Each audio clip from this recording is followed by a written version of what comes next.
Welcome back बेटा। Our next topic is free fall. अब free fall बिल्कुल easy topic है, कुछ नहीं आपके सामने लिखा हुआ, आपको आइडिया मिल जाता है कि किसी भी ऑब्जेक्ट को जब किसी हाइट से ड्रॉप किया जाए सो टुवर्ड्स द अर्थ ये जाता हमेशा गया नीचे की तरफ under the gravitational force, so that is free fall. When an object is dropped towards the earth under gravitational force, when no external or no other force is applied on it, कि gravitational force के अलावा जब कोई और force उस पर apply नहीं होता तो उसको क्या बोलते हैं? Free fall. डेफिनेशन आपके सामने लिख देता हूं. When an object is dropped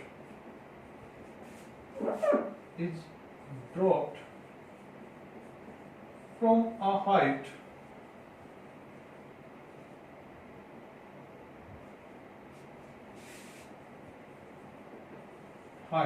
towards earth. Fall का मतलब होता है नीचे की तरफ गिरना. जब ऊपर एक हाइट से हम नीचे की तरफ छोड़ते हैं, किसी चीज को ड्रॉप करते हैं, तो towards the earth under gravitational force.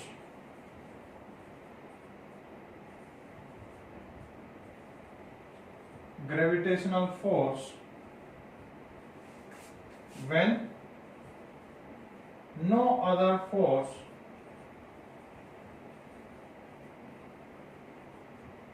is applying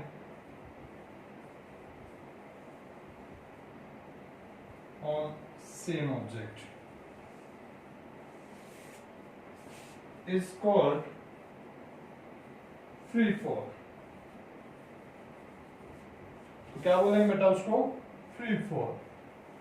अब देखो फ्री फॉल से रिलेटेड क्या क्या इंसिडेंट हैं वो हम डिस्कस करेंगे इसी वीडियो में. आपको दिख रहा होगा कि छोटा सा पॉइंट है, डेफिनेशन है, हो गया कवर. तो नहीं बेटा, इससे काफी अच्छी इंटरेस्टिंग बातें जुड़ी हुई है. पहले हम क्या सोचते थे कि एक हल्की चीज है, एक भारी चीज है, हैवी और लाइटर थिंग्स, अगर उनको सेम टाइम पर सेम पॉइंट से ड्रॉप किया जाए तो हैवी चीज है वो नीचे जल्दी गिरती है. क्यों? उसका रीजन हम सोचते थे कि उसका मास ज्यादा है, बट इट्स नॉट करेक्ट. ये हमारा जो गेस था वो गलत था. क्यों? किसने इसके बारे में बताया, किसने ये भ्रम लोगों का दूर किया? तो गैलीलियो गैलीली एक साइंटिस्ट थे. आपने नाम तो सुना ही होगा, पहले हम डिस्कस कर चुके हैं बेटा मोशन वाले चैप्टर में. तो गैलीलियो गैलीली ने क्या किया, जो लीनिंग टावर ऑफ पीसा है तो वहां वो गए और दो स्टोन पीसेस उसने लिए, एक छोटा लिया, एक उसने बिल्कुल भारी लिया, दोनों को सेम टाइम पे उसने ड्रॉप किया. तो क्या निकला? वो दोनों सेम टाइम पर गिरे.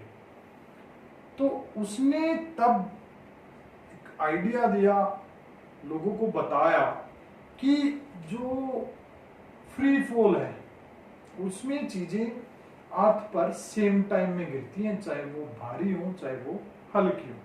ठीक है. उसके बाद एक साइंटिस्ट आए, रॉबर्ट बॉयल. कौन आए? Robert Boyle. ROBERT Robert Boyle. Robert Boyle ने क्या किया?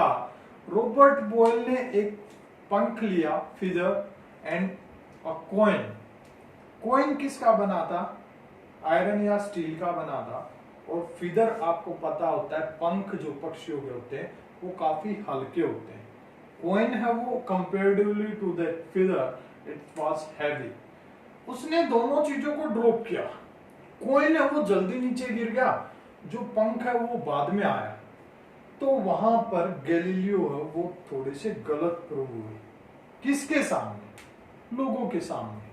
तो उन्होंने सोचा गैलीलियो ने क्या किया, गलत बात बता दी. लेकिन रॉबर्ट बॉयल ने क्या किया, अपने दोस्त गैलीलियो, दोस्त एक्चुअल में नहीं थे, मैं बता रहा हूँ, साइंटिस्ट है वो, एक दूसरे के दोस्त ही मान के चलो.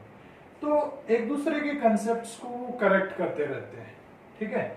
तो रॉबर्ट बॉयल ने उस स्टेटमेंट को करेक्ट कर दिया कि गैलीलियो ने जो बताया था वो सही बताया था। गैलीलियो ने बोला था कि जो कोई भी चीज एक हाइट से गिराई जाती है तो अर्थ तक वो पहुंचती है सेम टाइम में, चाहे वो भारी हो चाहे हल्की हो।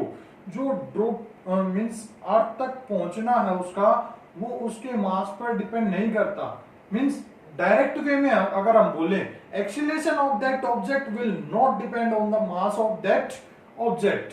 क्लियर है? गैलीलियो ने ये चीज बोली थी, लेकिन उसकी स्टेटमेंट हाफ थी, वहां पे पूरा उसने नहीं बताया कि कब नहीं करती डिपेंड। तो रॉबर्ट बॉयल ने इस चीज को क्लियर कर दिया। रॉबर्ट टेबल कम ओके। सो रॉबर्ट बॉयल ने इस चीज को क्लियर किया। उसने बताया कि अगर एयर ना हो, एयर नहीं होगी, तो सारी चीजें, चाहे वो हाथी है चाहे वो चींटी है, वो सारी चीजें सेम टाइम पर अगर एक हाइट से ड्रॉप की जाती हैं तो वो सेम टाइम पर ही अर्थ पर गिरेंगी आके। क्लियर है? जैसे आपका स्पेस में होता है जहां पर वैक्यूम होती है, ठीक है, एयर नहीं होती, यानी कि वहां पे मीडियम का रेजिस्टेंस नहीं होता किसी भी। तो रॉबर्ट बॉयल ने यही चीज बताई कि वो चीजें जो फेदर लिया था उसने और कॉइन लिया था, कॉइन जल्दी नीचे गिरा, फेदर लेट गिरा। उसका रीजन क्या है कि उस फेदर का जो सरफेस एरिया है वो लार्ज है एज कंपेयर टू कॉइन। तो एयर ने रेजिस्टेंस ज्यादा लगाया किस पे? उस फेदर पे, उस पंप पे, और कॉइन पे कम लगा। रेजिस्टेंस क्या होता है? किसी चीज के ऊपर अपोजिंग फोर्स लगाना, उसको रोकना, अपोज करना, उसका रेजिस्ट करना। तो यही रीजन था कि जो पंख है वो बाद में गिरा और कॉइन है वो जल्दी गिर गया। तो दोनों का ओवरऑल कंक्लूजन अगर निकालते हैं हम दोनों स्टेटमेंट का, तो यही आएगा कि during a free fall there is no relation between acceleration produced on the body to the mass, कि उसके मास का कोई रिलेशन नहीं होता उसके एक्सीलरेशन से। बॉडी जो ऊपर से नीचे गिर रही है, एक्सीलरेशन ड्यू टू ग्रेविटी, उसका कोई इफेक्ट नहीं होता मास का। क्लियर है? किसका इफेक्ट होगा? उस बॉडी के सरफेस एरिया का, मीडियम का। अगर वो वैक्यूम में है तो कोई इफेक्ट नहीं, दोनों सेम टाइम पे गिरेंगी। लेकिन वहां पर अगर एयर है, कोई मीडियम है, तो क्या होगा? जो मीडियम है वो लार्ज सरफेस एरिया पे रेजिस्टेंस ज्यादा इंट्रोड्यूस करवाएगा, जिसकी वजह से वो चीज लेट गिरेगी, और जो कम सरफेस एरिया की चीज है वो जल्दी नीचे गिरेगी। तो ये था हमारा फ्री फॉल का टॉपिक। आई होप कि आपको समझ में आया है। Thank you, have a nice day.